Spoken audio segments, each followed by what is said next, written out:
Welcome, Mindsetters. Today we're going to be looking at exam questions based on CAPS. Now, what's important here is to look at when you're writing exams to have a structure. So first thing we're going to do is, what are we going to do today? So what we're going to do today is we're going to look at know the format of your exam. Firstly, it's important to know what you're getting into, and also just practicing good exam techniques. So besides just the studying, you actually, when you sit there, you need to also have a good idea of what you're doing and stay calm. So the exam format, and this is important for your prelims coming up, and just to be aware of what's expected of you when you're doing this. So what I've done for you is taken out a section of a paper and broken it down into the section A, B, and C, and shown you the times, the allocations, and what's important. So the first thing we're going to be looking at is section A. Now, section A is a compulsory section. So in other words, you have to answer all the questions. And what's important with the section A is to remember that section A is nice in that it's very short questions. And the short questions will be short questions like, where are they? Multiple choice questions, match the columns, and choose the correct words in brackets. Now, these questions are often very easy, but they require you to have a very in-depth knowledge of the subject, as well as being able to sort of sort out what's necessary and what's unnecessary. Also, what's important with section A is that you have to look at the time allocation as well as marks. So this section is worth 40 marks, and your required time, as you'll see here, or time you should spend on this, is 30 minutes. Now, why it's important to stick to time frames and not go over it is because when you get to the end, let's say section C, you're going to run out of time to do all of these things. So section A, multiple choice, match the column, 40 marks, 30 minutes. And the second part of your exam will be section B. And what's different, grade 12s, from previous papers, that in section B now, you have 5 questions and you choose 3 out of the 5. So let's have a look at what they've got here. So section B, you choose any 3 questions, and these are each out of 60 marks. So they're going to give you 5 questions, and each question will cover a main topic, and the 5th question will cover all 4 of the main topics. So you're going to have your 4 main topics, and the 5th question is going to take questions out of each one of those 4. And again, let's have a look at the marks, and let's have a look at the time allocation. So if you've got 3 questions out of 60, it will be 180 marks. So it's a very big part of your exam. And they will basically need about 90 minutes to do this. So this will be an hour and a half. So this is now, section A took half an hour. Section B is now going to go an hour and a half. So you're on 2 hours. Which type of questions are you going to be getting in section B? Remember, these types of questions will be case studies, list, name. Remember all those important exam words. So if you're going to list, if you're going to name, discuss, use the case study, read your questions very carefully. And the last part of your exam that you should be very aware of is section C. And section C is the essay section. Now, essays, again, grade 12s, you've got 30, up to now, you've spent 2 hours. You now have 30 minutes per essay. And this is why timing is so important. So section C will have 4 questions, and you choose 2 of those questions. And it's out of 40 marks. So 2 questions, let's have a look here. Answer any 2 questions out of this section, and it will be out of, so 40 times 2. So your marks it'll be out of 80. And you have 60 minutes to do this. So you need to time yourself 30 minutes per essay. Remember, there's no rule that you have to go section A, B, or C. And if you want to, during your exam, start with section C, and then you can always go back to the other sections as you go along. Now, in our session today, what we're going to be doing is we're going to be looking at section A, the compulsory questions. Remember, the multiple choice, and then we're going to be doing some of the section B questions. And so actually, let's just jump right into it. Section A, hope you've got your notes with you, get ready. Let's have a look. Section A, they'll always start off with multiple choice. And remember, multiple choice is about obviously reading through the question, but it's also eliminating the wrong options. So the first question we have here. So question 1, and this is adapted from a previous paper. So each of the following statements or questions is followed by 4 options and only one which is the correct one. And you're going to be choosing the correct option and indicate this by placing the letter of the alphabet that corresponds to the number. I'm sure you're very used to multiple choice, you know how to do it, but remember, always read your question. So the first question with the multiple choice, it's a statement and it says, we strive to provide high quality meals at affordable prices to customers. Now this is an example of Nalini's Touch of Class restaurants, what? So as we read through this, the options are A, mission, B, productivity, C, performance standards, and D, quality of control. As you read this question, grade 12s, you'll see it's the statement here is telling us that it's part of the vision or mission statement, the micro environment. So if they're telling us what they're striving to do, in this question we'll know it will be A, the mission of the business. Because if you think back to the micro environment, it's all about where do you want to go, where do you want to grow, where do you want to be. So when you see a question like this, always think of mission, vision, micro environment. The next question asks us, the question is, the growth of water usage is outpacing the supply thereof. Now, this forms part of which environment? And again, read through your options. So the options here are technological, physical, social, and economic.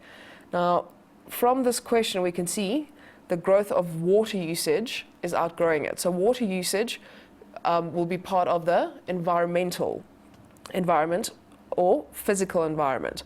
So remember, you can use either or of those. And in this case, so it'll be the physical environment because it's obviously part of nature and what's affecting the business from that aspect. The third question, Legit provides fashionable clothing to fashion-conscious women between the ages of 16 and 24 who live in shoestring budgets, and these young fashionable women belong to Legit's which environment? Now what's important here, this statement is telling us there's a target market. They're telling us that these people don't have a lot of money, and they're asking us essentially which market would they fall under. And in this case, it would be the market environment. And this, why would it be the market environment? Purely based on the fact that it's customers and it's part of the market environment. Question 4.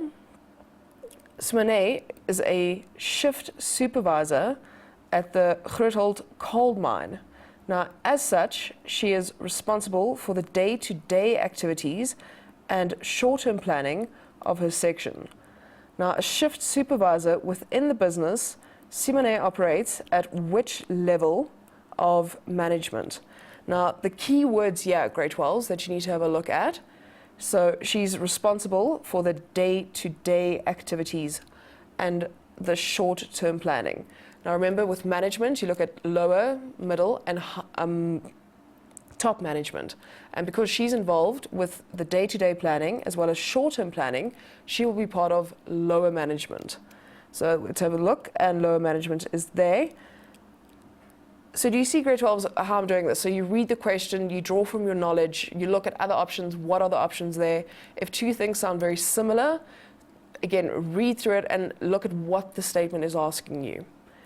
1.5, at SAB, Competition Act compliance training is provided as a part of the induction of new employees.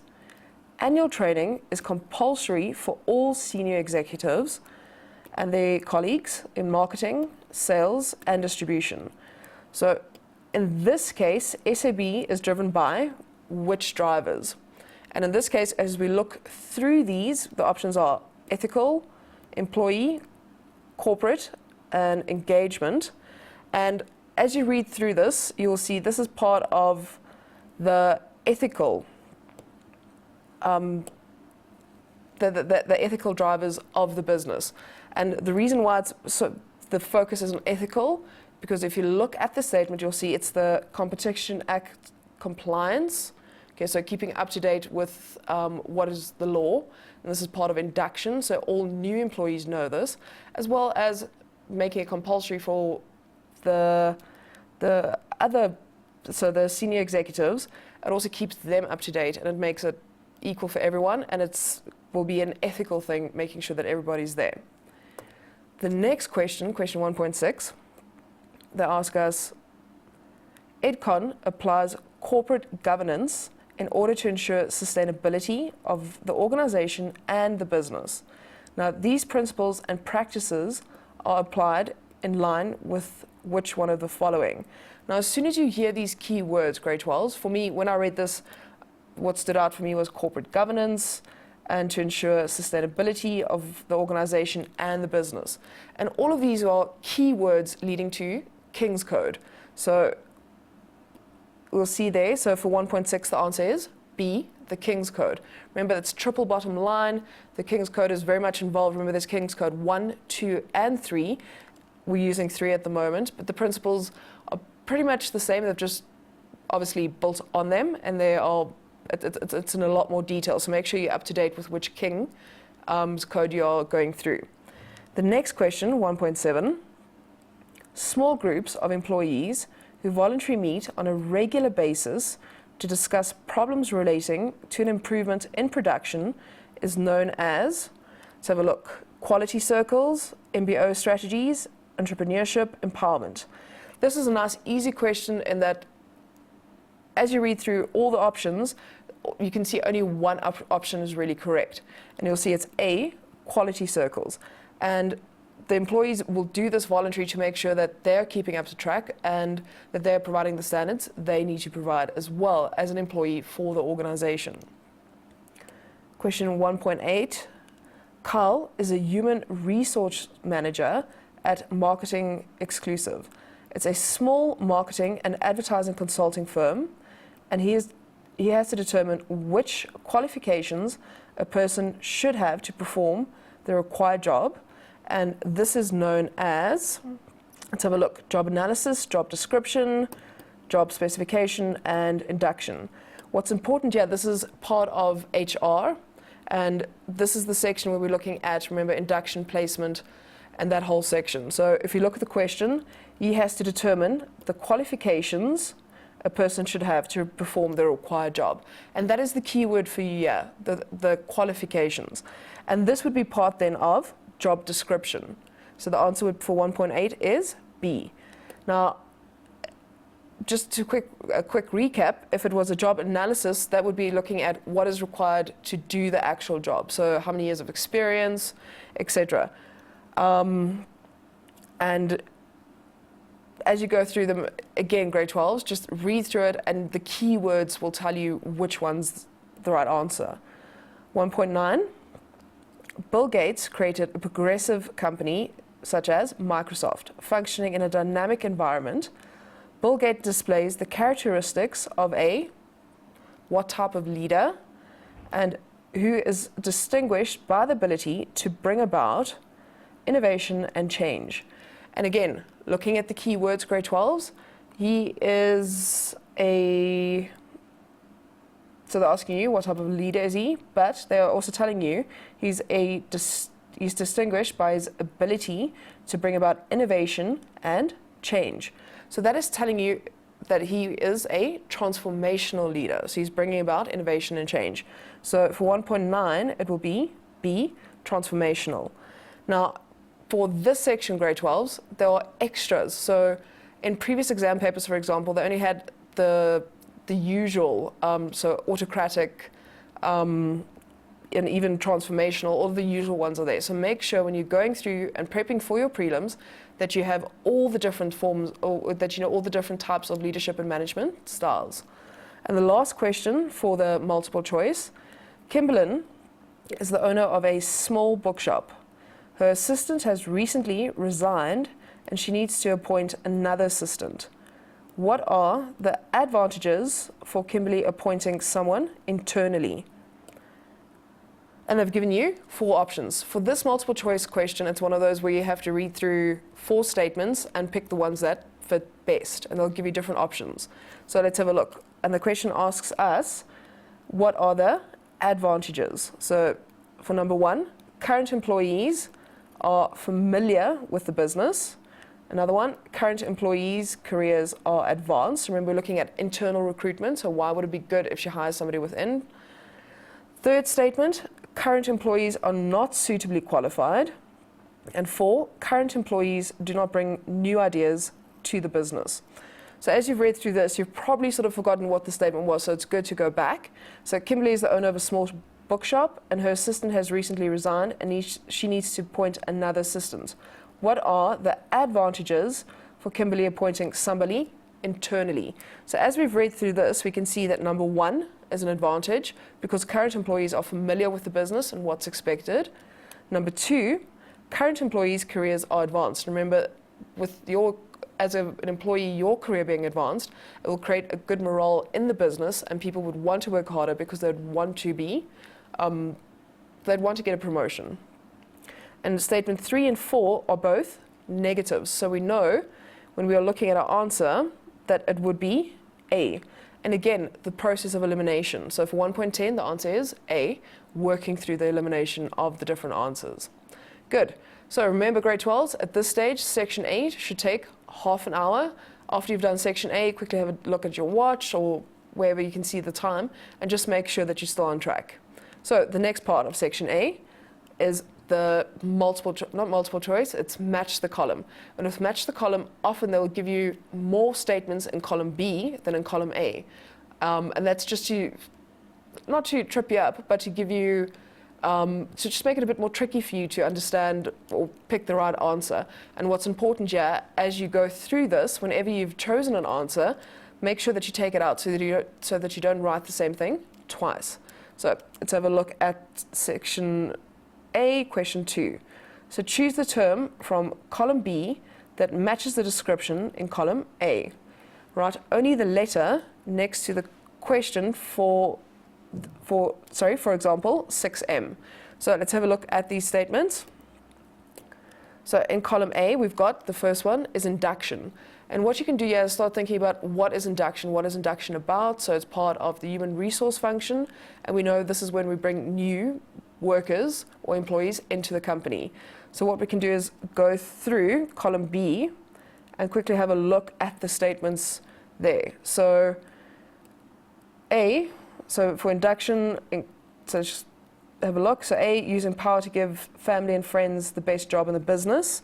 That's not part of induction. B, the purpose of the act to provide a framework. So we already know, you can just read the first sentence and you already have a good idea of what is not part of induction. C, purpose of the act. Again, we know it's not an act.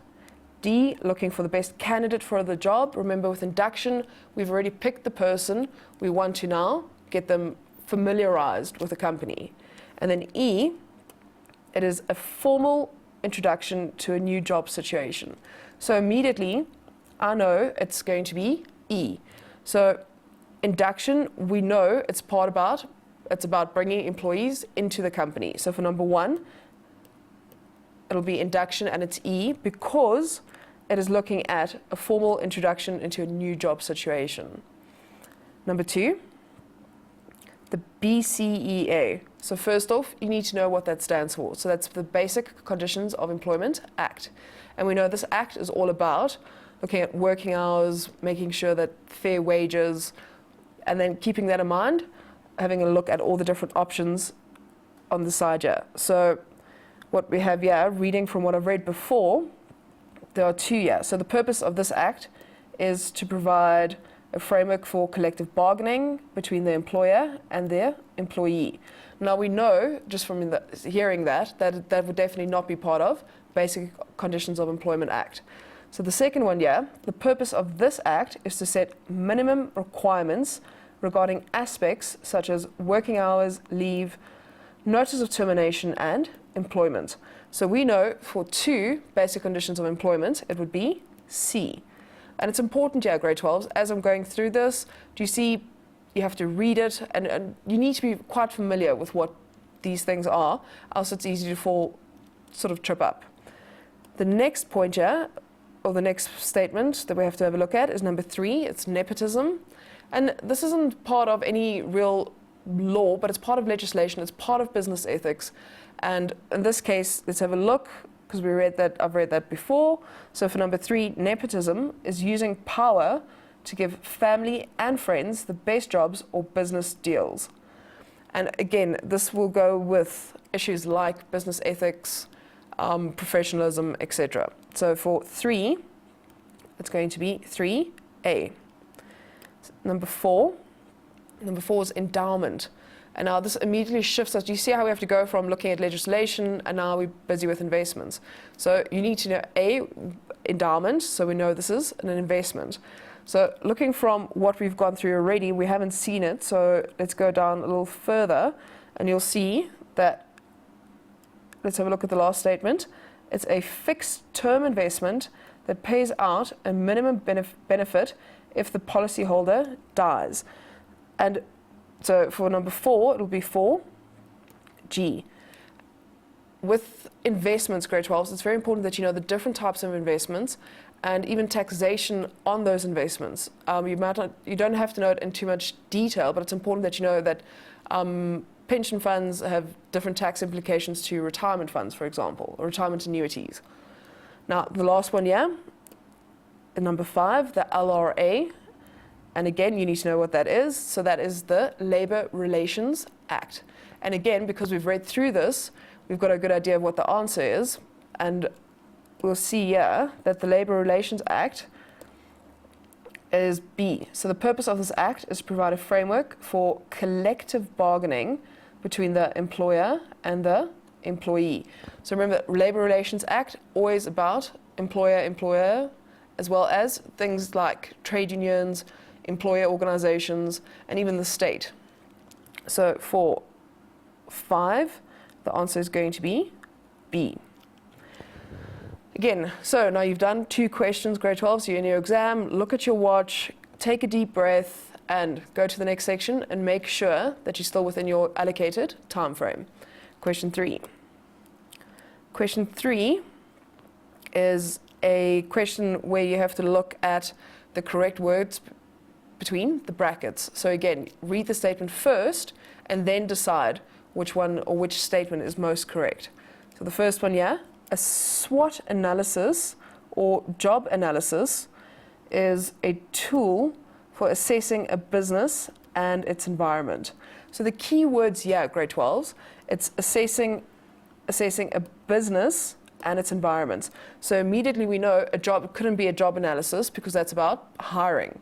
So the answer here would be a SWOT analysis.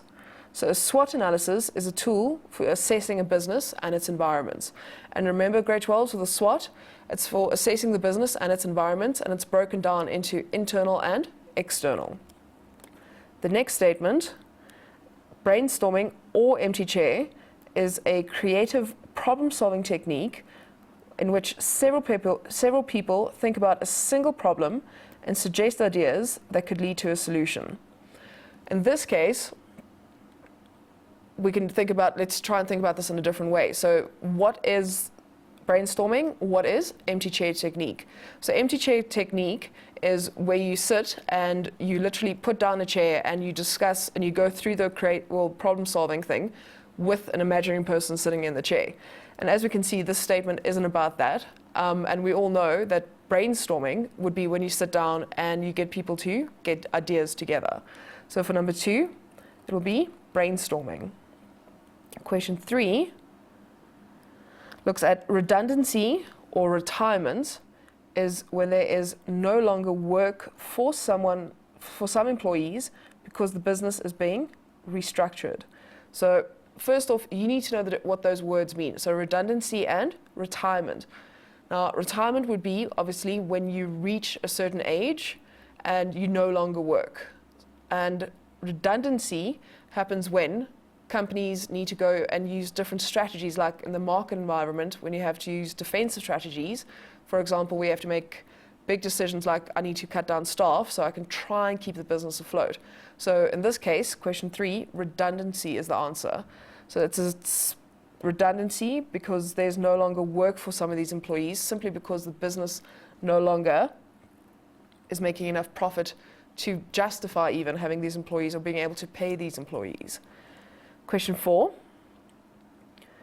when a business enterprise supports the triple bottom line or human rights, they will consider the social, environmental, and economic impact in its region. So again, look at the two different things. So the triple bottom line, I like to tell my grade 12s people, planet, profit, and on the other side, human rights. And human rights focus on purely human rights. So in this case, you'll see, or you'll know, or you'll notice that the answer will be when a business enterprise supports the triple bottom line, they will consider social, environmental, and economic. And what I was saying earlier about the 3 Ps, so people, planet, profit.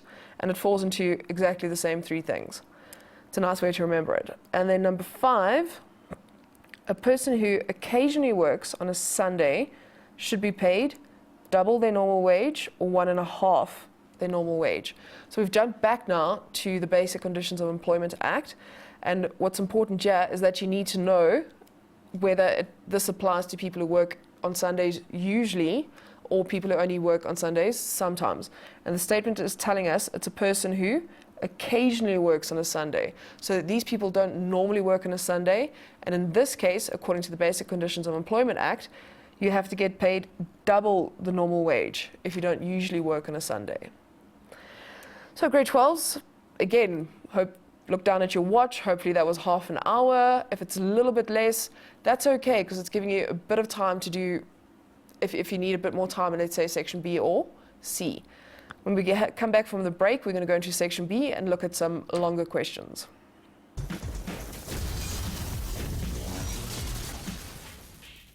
Welcome back, grade 12s. Now, section B, this is the section, remember, this is out of 180. You're going to choose, you'll see, section B, and it's a choice out of 3 out of 5.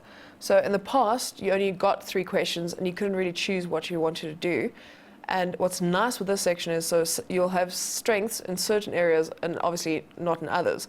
So read through all the questions and then see which ones work best for you. What we're going to start off with is the first one, and it's question 4, and these are the business environments. So 4.1, read the dialogue below and answer the questions that follow. Now this is a dialogue between an employer and an employee. So the employee, Mr. Temba, states, "Sir, I'm really not feeling well. May I please take today off, and may I take today and tomorrow off?" Then the employer, Mr. Snell, says, "No, Mr. Temba, you cannot have the leave because you will be going on holiday next month." Mr. Temba then replies, "Am I not entitled to sick leave?" Which is important. The reply then is, "Yes, but it will be granted on my terms." And the last part here, Mr. Temba says, "I'm still taking 2 days off." So this was a dialogue between an employer and an employee regarding feeling sick. And again, looking at, first off, you'll see that this is an issue of sick leave. So this person is entitled to sick leave. So keeping that in mind, let's have a look at the questions. So question 4.1.1, identify the labor law that gives Mr. Temba the right to take sick leave. And that's very important there, grade 12s, the right to take sick leave. And in this case, the answer is Basic Conditions of Employment Act. Now, the Basic Conditions of Employment Act, remember, it states not only sick leave, family responsibility leave, maternity leave, and any other leave that is entitled to you, but also remember that these, even though it's entitled to you, you have to still follow certain procedures regarding these things. Question 4.1.2, according to the relevant act, which is the one we just stated, the Basic Conditions of Employment Act, state the number of sick leave days that Mr. Temba is entitled to. So according to the Basic Conditions of Employment Act, Mr. Temba is entitled to, and this is important, 36 days paid sick leave in a period of 3 years or 36 months.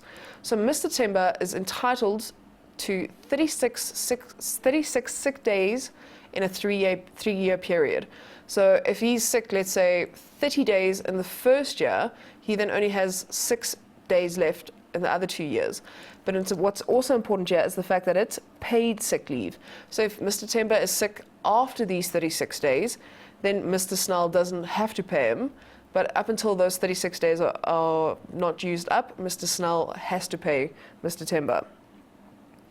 Now the next question, 4.1.3, on returning to work, Mr. Temba was informed that he had been dismissed from work. Advise Mr. Temba on what he should do. So the issue here is that he didn't feel well, he was entitled to his sick leave according to the Basic Conditions of Employment Act, and his employer denied him this. When he got back to work after those 2 days, he had been dismissed or fired. And this question is asking you, grade 12s, advise Mr. Temba on what he should do regarding being unfairly dismissed, because that's the real question there. So having a look at this, advice on being dismissed. And remember, there are very strict laws and you can't just fire somebody. Remember that. So advice on the dismissal, Mr. Snell was supposed to ask Mr. Temba to present a medical certificate for the days that he was absent from work. So that was the first thing. He had to provide a doctor's note for the 2 days that he wasn't at work. Next, if Mr. Temba did not present the medical certificate, Mr. Snell should have followed proper disciplinary procedure.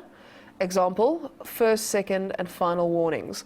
So Mr. Snell couldn't just fire Mr. Temba even if he didn't have the doctor's note. He would have to have given, remember, verbal and written warnings, disciplinary hearings. It's an entire process. The next part of this, so besides the warnings, Mr. Temba is entitled to sick leave, which is with evidence. So in other words, the medical certificate. So Mr. Temba, you are entitled to sick leave as long as you've got your doctor's note. Next, Mr. Temba cannot be charged for insubordination if he presents the medical certificate. So the issue now becomes, he was sick for 2 days, he had a doctor's note. Over and above this, Mr. Snell, meanwhile, had dismissed him, and Mr. Snell can't now sort of go further and take other action, like saying that he's insubordinate, because he's got the doctor's note. Next, still carrying on that, if Mr. Snell does not respect what the situation is, Mr. Temba must lodge a formal dispute. Now, a formal dispute, remember now, this is going into different things like grievance procedures. We're looking at the CCMA, even trade unions. There's lots of different routes that this can go. Now, a formal dispute, so Mr. Temba, remember, even if we look at a grievance procedure, Mr. Temba should speak to his line supervisor and follow that procedure as well. Remember, it's very important to follow procedure. Now, if the formal dispute does not work out, if the outcome of the formal dispute is not successful, Mr. Temba can refer the matter to the CCMA. So after an internal, not investigation, but an internal discussion, mediation. Remember, if mediation doesn't work, it's going to go to arbitration. If that doesn't work, it's going to go to the CCMA. And lastly, if the matter is still not resolved, Mr. Temba can refer it to the Labour Appeals Court. And remember, the Labour Appeals Court is the last step. You cannot go any further than the Labour Appeals Court. So if Mr. Temba, if his employer still insists on having him fired, he can take it all the way up to the Labour Appeal Court. And that would be the advice that you would give Mr. Temba on this. And as you can see, grade 12s, it's out of 8 marks. So in theory, even though I discussed a few points, this would have been 4 times 2. So 4 facts worth 2 marks each. So that was the first question related to Mr. Temba and Mr. Snell and the Basic Conditions of Employment Act. The next question, 4.2, asks us, businesses usually only resort to defensive strategies when they are under severe pressure and have few options. Evaluate 2 defensive strategies that can be used. Now remember, strategies, this is very much what you would have done in the beginning of the year, grade 12s, with the looking at the macro environment, looking at different business strategies. Remember, this would include the SWOT, PESTLE, all of those things. And what they're asking you now is evaluate 2 defensive strategies that can be used. Now remember, defensive strategies, again, we're trying to save the business. The first defensive strategy is diversiture. Now diversiture will be used Before I even get the grade 12s, I just want to show you again, the statement says evaluate the two defensive strategies. So by evaluation, you have to go into a lot more detail. Don't just say what it is. You have to look at perhaps even positives and negatives and a statement. So let's have a look. So with divestiture, the evaluation is, it will bring in additional money from the sale of non-profit generating assets. So remember, we are now selling assets to try and get money in. And sometimes the assets sold may be repurchased at a high price in the future.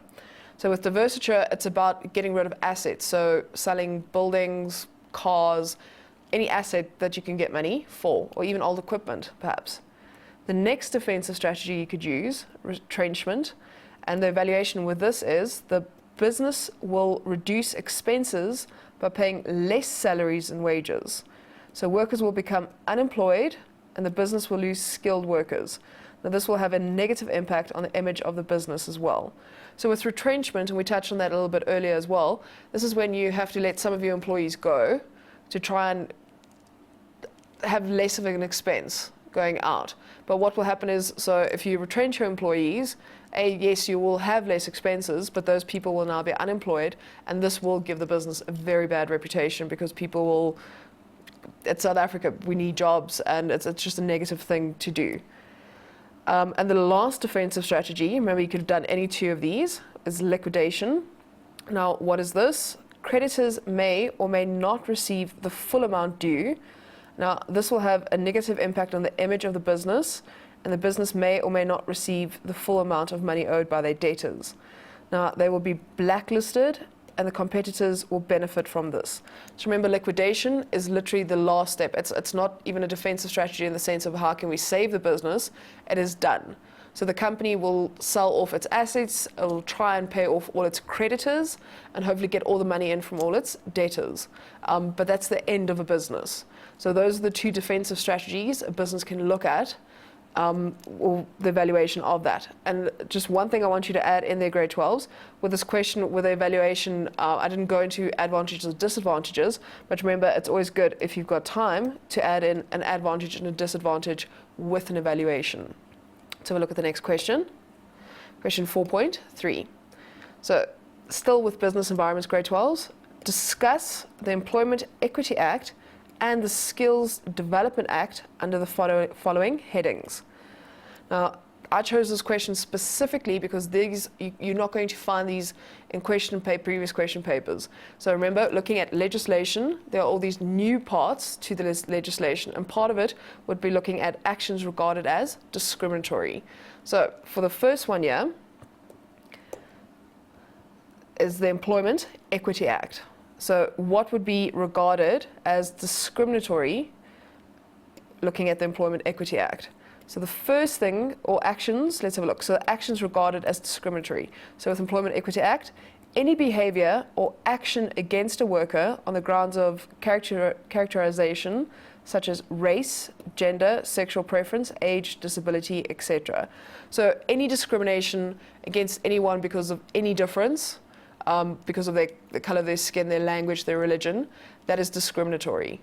The next part, another action regarded as discriminatory would be any person who is denied access to the workforce by being treated unfairly or differently to others is being discriminated against. So again, with employment equity, it's discriminatory if you are denying anybody access for something because they are different or because they are not part of what your preferences are. And the third part of this, what would be regarded as discriminatory, the Act also prohibits medical testing, such as psychometric testing of employees, unless it is not biased against the employees, against an employment group, and all forms of harassment. So the Act prohibits medical testing, psychometric testing, all of those things, unless it's not biased. So what they mean with that is companies can do medical tests and they can do psychometric testing, but it should not bias the outcome of whether that person gets the job or not. So remember, we're looking at two. That was Employment Equity Act. The next one, we're looking at what would be regarded as discriminatory if, according to the Skills Development Act. So according to the Skills Development Act, actions that are regarded as discriminatory First one, employees may not be denied appropriate skills development opportunities in the workplace based on their race, gender, and ability or disability. So that sort of forms that sort of carries on from the employment equity, but it's also, remember now we're looking at skills. So you can't deny somebody skills development because of race, age, gender, etc. The next action regarded as discriminatory would be employers may not be seen to promote skills and development unfairly. In other words, if you give one group of workers skills development or the opportunity to go for a course, for example, that opportunity should be given to everybody at that level, and the opportunity should be the same. And the next one that is an action that is regarded as discriminatory is furnishing false information in any prescribed documents. So if you've given your employees a course or going to give them a course, or you've said you've given them a course, all of your documentation has to be truthful and it has to be in order. And lastly, the last action, providing employment services for gain without being registered as an employer. So with this would, remember, keeping in line that it's Skills Development Act, if you're sending people for courses, it has to be registered courses. Remember, we've looked at things like NQF, part of skills development would be CETA. So if you're a company offering, let's say, for example, skills development courses, you need to be registered and you need to make sure that your company is on track with what you're doing. So that was the first part of this question, grade 12s. Remember, this won't be in any previous papers, so it's important to look out for these questions in your textbook and what I'm doing here now. The next part of this question is asking us, discuss the Employment Equity Act and the Skills Development Act under the following heading. And in this case, I'm looking at penalties if the business does not comply. So remember the question before this, we looked at what would be regarded as discriminatory. And now we're going to look at, they've broken the law. What are the penalties regarding this? So the first part here is looking again at the Employment Equity Act, looking at the Employment Equity Act first. What are the penalties? First off, if an employer fails to comply with administrative requirements of the Act, they may receive a compliance order. So literally, they will receive a letter saying, you have to comply to the law set according to the Employment Equity Act. So that is a penalty, and so the first penalty would be a compliance order.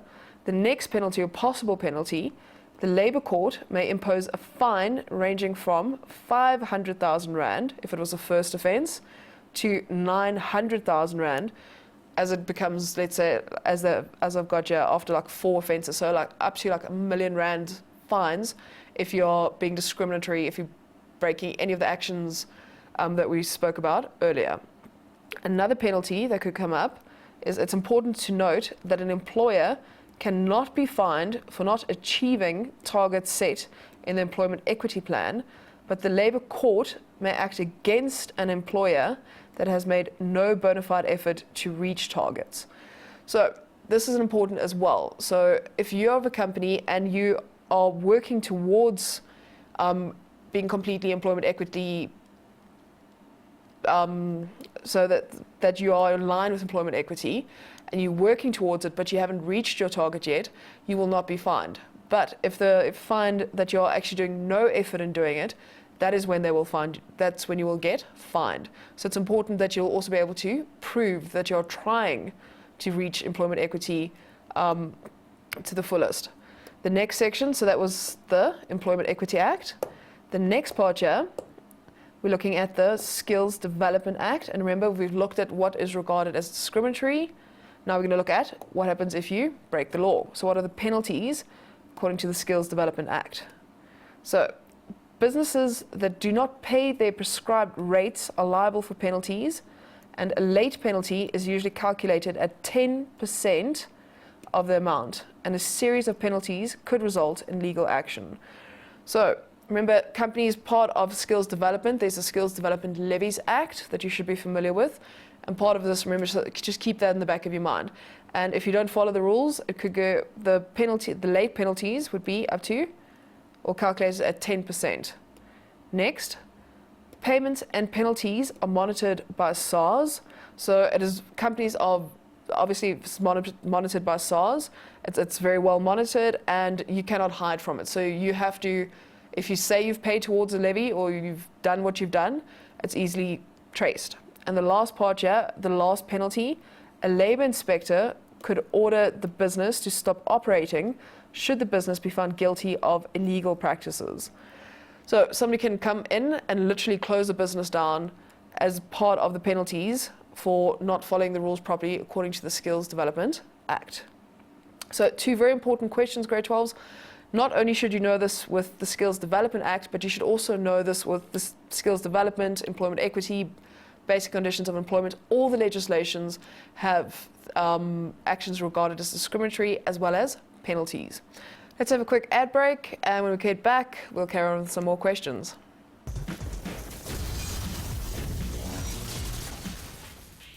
Welcome back, Mindsetters.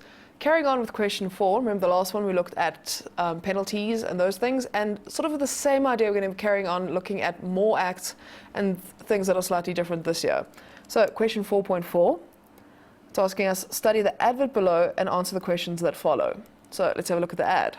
It's the advert saying, insurance firm looking for a young lady with experience in marketing. Job requires the successful candidate to use lists of clients' details for telesales and marketing campaigns. So off the bat, you can already see there's a couple of things wrong here, but let's have a look at what the questions are asking us. So the question is, discuss why this advert could be seen as discriminatory. So looking at the advert, you can see immediately why could this be discriminatory? Because they're asking specifically for young ladies. Remember, we cannot discriminate based on gender. So the answer here, you'll see, is the advert asks for young female applicants only, and gender and age is discriminatory. So 2 issues there. They're asking for a young person and they're only asking for a female. So that's discriminatory. Question 4.4.2, which act could support the statement in 4.4.1? So which act, how does this, what backs up that this is wrong? And this gets backed up by Employment Equity Act. So the answer for 4.4.2, so which act supports the statement? Employment equity. Remember, we cannot discriminate on any basis. The next question, question 4.4.3, name which other act the advert may be violating and analyze why this is a violation of the act. So the first part of this was looking at, it was employment equity because they were discriminating on gender and age. So now they're saying look at the advert in a little bit more depth, and if you read the statement again, you'll see the second part of it. It says job requires successful candidates to use lists of clients' details for telesales and marketing campaigns. So using people's information, and they don't necessarily know about this. So the question, which other act could the advert be breaking, or law could they be breaking? This would be the National Credit Act. Remember, with the National Credit Act, you're not allowed to give information away if it's not, consent hasn't been given by clients. So it's the National Credit Act, and the Act prohibits certain unfair marketing and business practices, including the use of consumer information. So not only are they breaking the law with the employment equity, but they're also going against the National Credit Act because they're using lists of clients' information. And lastly also, the Act aims to stop aggressive credit marketing practices. And with the National Credit Act, remember, it's about trying to get people out of the debt cycle and getting not only people but businesses in a strong financial position. So with that part of the question, so the second thing they broke was the National Credit Act. 4.4.4, they ask you identify another act that protects the rights of consumers and include 2 disadvantages of this act. So this question is asking you 2 things, grade 12s. So they're asking you to identify the act, another act that protects the rights of consumers, and then they want you to include 2 disadvantages of this act. So the other act that goes hand in hand quite often with the National Credit Act is the Consumer Protection Act. So the Consumer Protection Act, okay, also protects consumers. So National Credit Act looks at finances, and the Consumer Protection Act looks at products, etc. We'll go in a bit more detail. The second part of that question also asks us to look at two disadvantages. So the first disadvantage of the Consumer Protection Act is businesses must disclose a lot more information about their products and their processes. So this would be a disadvantage because if I can see what your business is doing and I'm your competitor, I can use that information to my advantage. The second disadvantage of this act, the processes and procedures required of business by the Consumer Protection Act can be expensive and time consuming. So with the Consumer Protection Act, to make sure that you are compliant, could be time consuming and it could be expensive. So those are the two disadvantages with the Consumer Protection Act. And this, again, grade 12s, it's a nice question because it's looking at legislation in a different way than what we have previously. Next question. Question 4.5.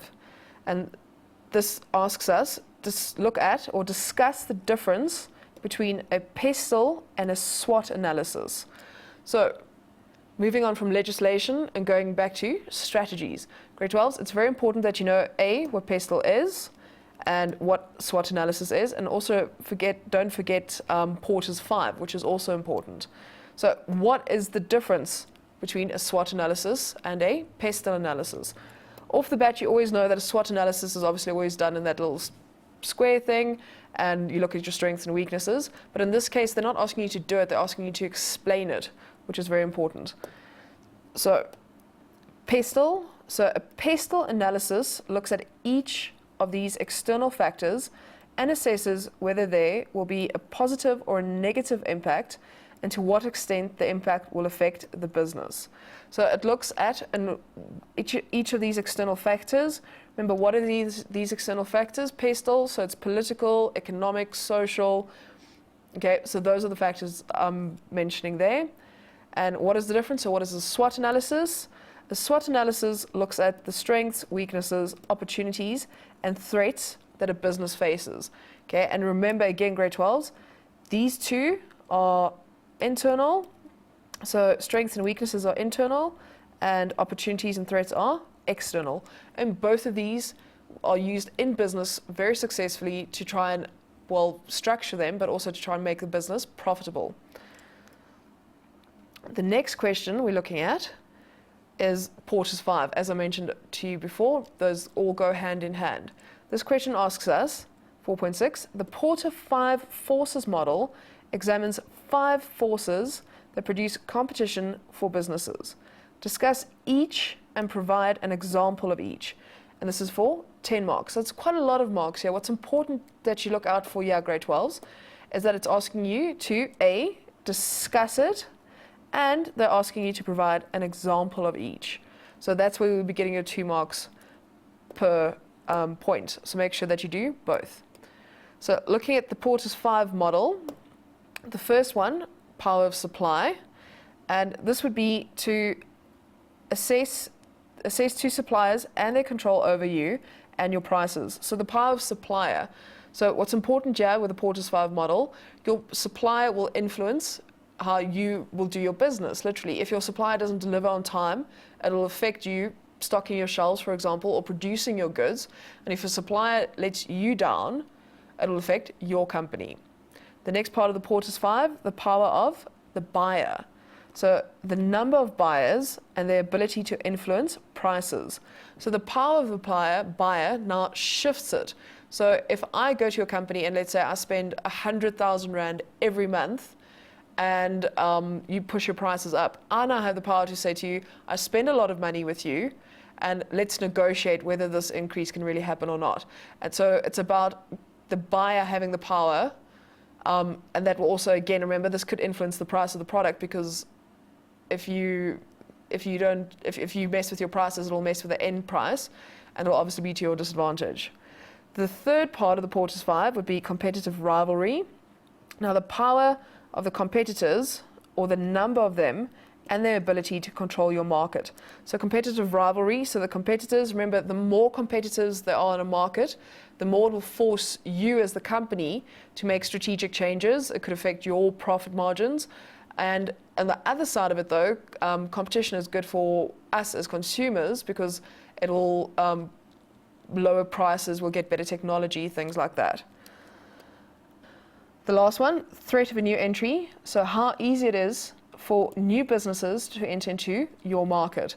So new businesses entering into your market will affect pricing, they'll affect your structure and the fact that people now have different options.